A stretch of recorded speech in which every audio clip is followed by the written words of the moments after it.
nombre es Alberto Veleira, yo soy antropólogo, soy presidente de la Asociación de Amigos del Museo Histórico de San Miguel de Allende y bueno, desde hace 2 años he estado realizando una investigación sobre la hermosísima capilla de Casqueros en San Miguel Viejo. El tema en principio es complejo porque los orígenes de San Miguel son complejos, ¿sí? Sabemos que hubo varias fundaciones y los datos históricos que existen sobre esas fundaciones no nos dejan ver algunos aspectos, como por ejemplo, si el cambio de lugar de San Miguel Viejo a Escuinapan coincidió o no con la construcción del templo de piedra que hizo Fray Bernardo de Cosán, ¿no? Entonces, bueno, voy a presentar varios datos importantes sobre los orígenes de San Miguel y después vamos a entrar de lleno a toda la cuestión de las capillas de indios y calvarios de conquista, y lo que voy a presentar es una interpretación del simbolismo de esa fachada que están viendo ahí, ¿no? Estudiar el simbolismo nos puede dar hasta huellas de la temporalidad de la capilla, que también no es un asunto sencillo. Mucha gente cree en San Miguel que esa capilla fue fundada por Fray Juan de San Miguel o por Fray Bernardo, pero sabemos que no fue así. Tenemos datos históricos que nos dicen que Fray Juan, cuando fundó San Miguel de los Chichimecas, hizo una iglesia de jacal, ¿no? Y de ahí se fue a Sichú y fundó Sichú, y después de ahí regresó y después se volvió ahí, ya después se fue a Cámbar. Y nos dice uno de los indígenas que venía con el padre Fray Juan de San Miguel, que después fue gobernador de Sichú, que cuando ya Fray Juan se fue, se quedó a cargo Fray Bernardo Cosán, ¿sí? Sin embargo, vamos a empezar por el principio, hablar sobre los orígenes de San Miguel, hablar sobre estos complejísimos procesos de colonización, evangelización y conquista del norte de este país, ¿no? Me interesa en esta presentación entender un poquito más a profundidad los procesos de evangelización indígena, ¿sí? Porque la capilla de Casqueros es una obra maestra del arte indocristiano. Y ahorita vamos a ver qué es eso de arte indocristiano. Entonces, es muy importante en cuestión de evangelización entender que los núcleos de evangelización a partir de los que salieron tanto frailes como indígenas evangelizados fue la región de Jilotepec, ¿sí? La región de Jilotepec, que era la frontera del mundo mesoamericano. Jilotepec era tributario de la Triple Alianza, ¿sí? Era un señorío otomí, pero era tributario de la Triple Alianza, ¿sí? Los primeros frailes llegan a Jilotepec en 1529, ¿sí? Mismo año también que están llegando a Cámbar. Un punto muy importante porque Fray Juan de San Miguel sale de Acámbar. De Acámbaro va a Querétaro, de Querétaro viene a San Miguel, de San Miguel regresa a Cámbaro. Es muy probable que Fray Bernardo Cosán haya sido de los frailes que vinieron de la región de Jilotepec. Y es muy importante la región de Jilotepec porque es la región corazón de los pueblos otomís, ¿sí? Sabemos también que, ahorita no me acuerdo el nombre del fraile, pero sabemos el nombre del primer fraile que empezó a evangelizar en otomí. Todos estos datos son muy importantes para ir reconstruyendo el espacio-tiempo del siglo XVI mexicano, uno de los siglos más sorprendentes en la historia mundial, que hoy estamos muy distantes de todo lo que pasó ahí. Ya Rosana habló un poco de la importancia de tener la conciencia de los millones y millones de indígenas que murieron, ¿sí? 25, 26 millones en la meseta central, 700,000 a principios del siglo XVII, 100 años después. Pero no solo eso, todas las antiguas ciudades eran como muy parecidas a las antiguas ciudades-estado griegas, todas tenían una biblioteca, miles de libros fueron destruidos, quedan 15, la mayoría de ellos fuera de este país. Entonces, siglo XVI es un siglo que forjó mucho de lo que México es hoy, pero también fue un siglo donde surgió un gran experimento en los conventos y monasterios de los frailes mendicantes. Los los monasterios se convirtieron en centros de civilización que conectaron de una u otra forma con la antigua tradición, porque los frailes implementaron un sistema educativo que usó el antiguo sistema educativo indígena de los calmecas. Y es algo muy importante de entender. Tenemos, miren, me voy a ir saltando todo esto de las letritas ya para empezar a ver los dibujitos, ¿no? Entonces, por ejemplo, este es un códice que se hizo en Teotihuacán en el siglo XVI. Pueden ver ahí un típico palacio calmeca indígena, y adentro, ¿quién ven? Pues ven a los... ¿A quién vemos? Pues a un franciscano adoctrinando ¿a quién? A señores indígenas, a pilguanes indígenas, ¿sí? Y sabemos que ese primer proceso de evangelización se dio en los antiguos espacios y recintos donde se transmitía el conocimiento del arte de contar el tiempo, del arte de contar los destinos, ¿no? Del libro de los sueños. Entonces, donde el espacio donde los señores se volvían señores, donde aprendían el arte de gobernar, totalmente conectado con todo lo que acaba de presentar Rosana, se convirtió también en el primer espacio donde se empezó a evangelizar. Y también si vemos cómo se organizaron los monasterios del siglo XVI, con ese valor fundamental para la comunidad que tiene el atrio, pues es totalmente de una inspiración prehispánica. Y también, si leemos las crónicas de los frailes, se dieron cuenta que había mucho que salvar de la antigua tradición más allá de las idolatrías. Entonces, lo que tenemos que estar conscientes es que en las primeras décadas después de la conquista, en los conventos y monasterios de franciscanos y después de agustinos, y especialmente hablando de la región de Jilotepec, el Valle Mezquital, Ixmiquilpan, Actopan, en esos monasterios surgió una nueva cultura, estaba surgiendo una nueva civilización, movimiento cultural que fue frustrado a finales del siglo XVI por el clero secular y la corona española, o por cualquiera que fuera enemigo de los monjes y de los indios, ¿sí? Pero ese proceso tan importante que se fue dando a partir de los monasterios, en una especie de alianza entre pasión y odio, tal vez entre los monjes y los antiguos jóvenes nobles indígenas, esa cultura híbrida llegó hasta nuestras tierras, pero llegó permeada por todo lo que hoy conocemos como la guerra chichimeca. Tenemos que entender a la guerra chichimeca como fue el espíritu de la época. Si un poco como hoy toda nuestra atmósfera está permeada por el terremoto del 19 de septiembre, pues bueno, la guerra chichimeca era un poco el espíritu de la época. Las principales decisiones de los virreyes españoles tuvieron que ver con la guerra chichimeca en esos 40, 50 años. La guerra chichimeca implicó también un nuevo paso en esta cultura híbrida española, cristiana e indígena, con la múltiple diversidad indígena que había en estas tierras. Y fueron las alianzas que hicieron los guerreros indígenas con la corona española, las alianzas que hizo con la corona española con los guerreros indígenas que los iban a ayudar a colonizar y conquistar a los chichimecas de estas tierras en las que hoy habitamos. ¿Sí? Esas alianzas implicaron que estos señores, hijos de los antiguos señores gobernantes del México antiguo, recibieron títulos nobiliarios de la corona española, recibieron derechos, obligaciones y privilegios. Y entre toda esta cuestión de estos derechos y privilegios que recibían, estaba el de fundar estas capillas, según el maestro Miguel Malo.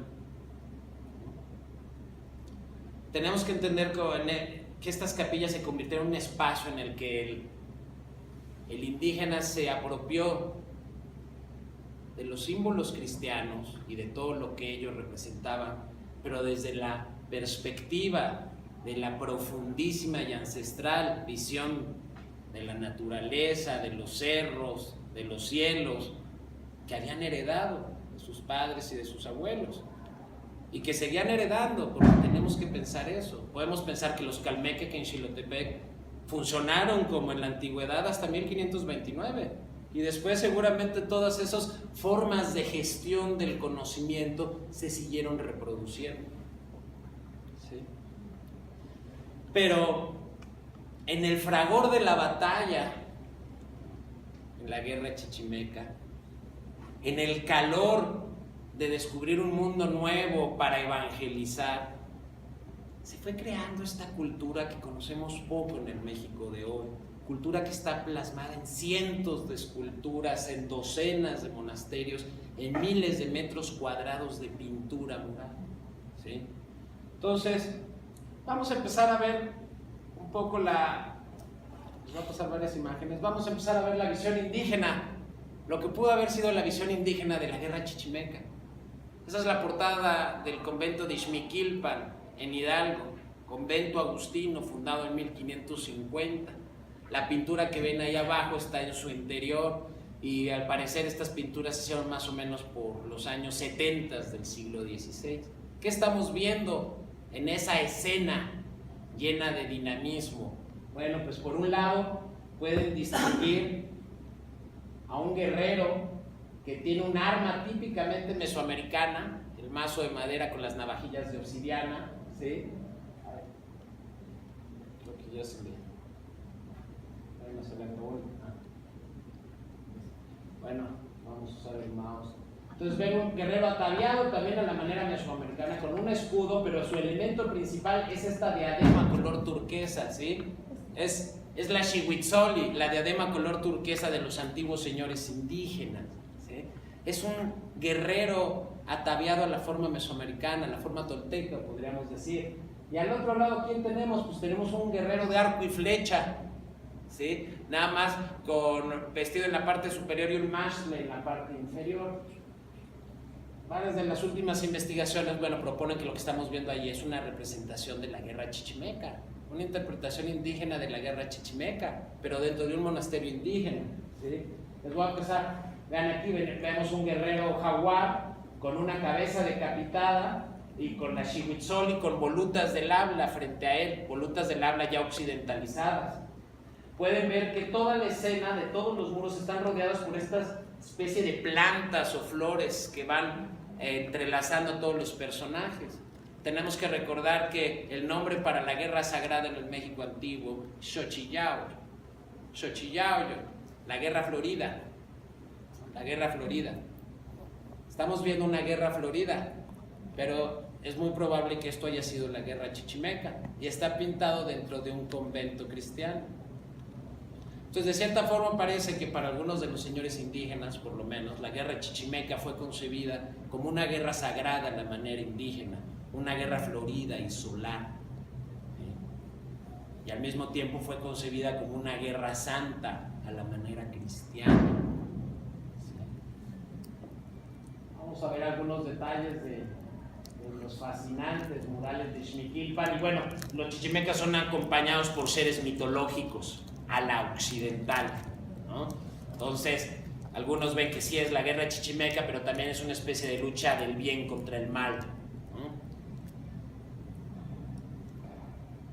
Pero podemos ver símbolos indígenas muy importantes.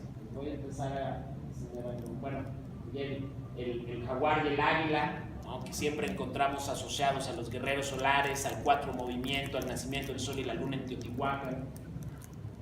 Guerrero jaguar, otro guerrero tolteca. Por ejemplo, este símbolo es muy interesante. Aquí vemos un guerrero también con la Xihuitzoli, con el arma mesoamericana, y aquí es una especie de montón de tierra con 4 flechas enterradas. 4 flechas en la tierra. Es un ritual muy importante, un ritual chichimeca de toma de posesión de la tierra. Tú tomas posesión de la tierra flechando a los 4 rumbos, ¿no? Tenemos otros códices que pasan esa escena. Entonces imagínate, una guerra de conquista y una referencia a la toma de posición. Pero bueno, tenemos que pensar que hubo capitanes de guerra. Hay datos en el Códice Chapa de Mota que había capitanes que lucharon en esta zona que venían de Ixmiquilpan y que lucharon junto a capitanes que eran naturales de San Miguel y junto con la mayoría de otros de Jilotepec, también igual como famoso Nicolás San Luis de Montañés o Juan de Bautista. El Códice Chapa de Mota habla de Pedro Martín del Toro. Entonces, pues llegamos al momento de la tierra de la guerra de Chichimeca en nuestra tierra. Es un fragmento del famoso mapa de las villas de San Miguel y San Felipe de 1580, que podemos ver que el tema principal en ese documento, muy seguramente pintado por un tlacuilo indígena, pues es la guerra chichimeca, ¿no? O sea, las escenas principales son sobre los caminos reales entre españoles y chichimecas que están en la sierra, en las montañas. Es el mapa completo, ya lo conocen seguramente todos. Aquí está San Miguel, acá está San Felipe, esta es la sierra de Guanajuato y este es el río Laja. 1580, entonces vimos murales que son de algunos años antes, la guerra chichimeca, y un poco antes de que la guerra chichimeca realmente agarrara fuerza, pues bueno, pues llega Fray Juan de San Miguel a San Miguel, ¿no? Sabemos que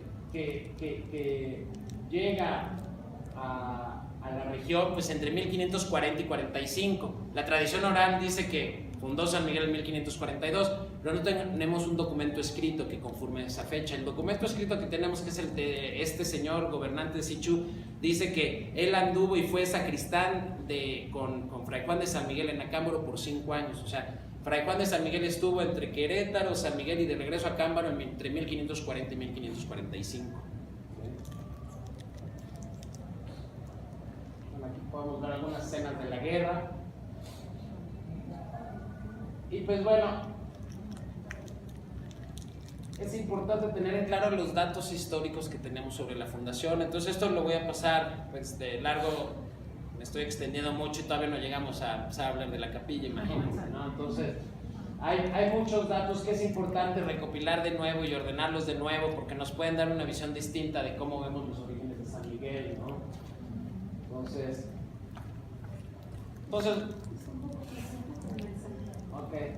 bueno, pues este es el mapa. Pues bueno, es difícil poder proponer una posible identificación de San Miguel Viejo, pero pueden ver que esta estancia o capillito del mapa pues está con la misma orientación que tiene la capilla de Casqueros, ¿no? Que es con el altar al poniente, como esta, ¿no? Entonces, si vemos, bueno, la famosa historia que, bueno, los perros enseñaron al fraile los manantiales, es interesante porque en realidad el dato histórico que tenemos es que Itzcuinapan era el nombre de este lugar antes de llamarse San Miguel. ¿Sí? Eso es importante. O sea, es muy probable que Itzcuinapan haya sido el nombre prehispánico, ¿no? De estas tierras, ¿sí? Ahora, bueno, si bien tal vez puede ser que esta capillita no sea San Miguel Viejo, San Miguel estaba cerca, entonces el mapa nos puede ayudar a ver cómo encontraron la actual fundación de San Miguel, pues simplemente siguiendo el curso del río, ¿no? Del arroyo. Ahora, lo interesante es que las fundaciones franciscanas en el 16, normalmente su altar estaba orientado ¿a dónde? Al oriente, esta Tierra Santa. Entonces, esa es una de las primeras anomalías. Si quisiéramos pensar que la Capilla de Casqueros fue una fundación franciscana, sería muy raro la ubicación, la orientación que tiene. Las orientaciones que corresponden a las típicas franciscanas del 16 sería de la Santa Cruz del Chorro y del Templo de San Rafael, conocido también pues, como el Templo de la Fundación. Entonces, yo pienso que es muy probable que al mismo momento que llegaron los frailes de Jilotepec, tal vez liderados por Fray Bernardo Cosán, en ese mismo momento que llegan los frailes de Jilotepec es cuando se cambia el lugar de la original fundación de Fray Juan al actual lugar, ¿sí? Sabemos que después Fray Bernardo se va a evangelizar a la Chichimeca después de que acaba de labrar el templo de piedra. Hay un dato.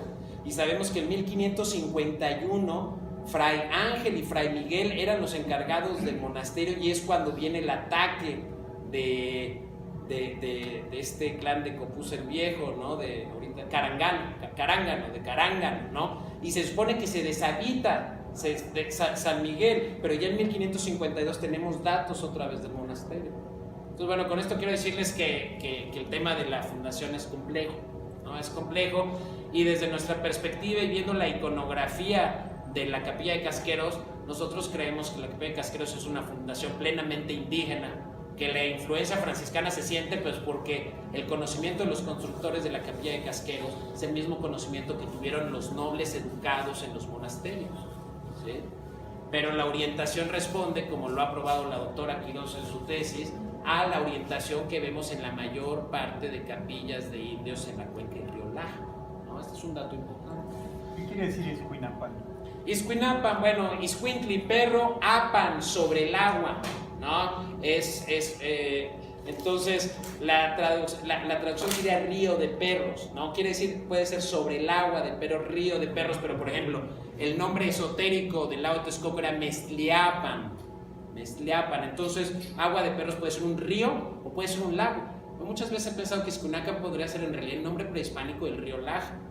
¿Cuál es el río de perros por excelencia en la cosmovisión indígena? Pues el río del primer nivel de la Tierra de los Muertos.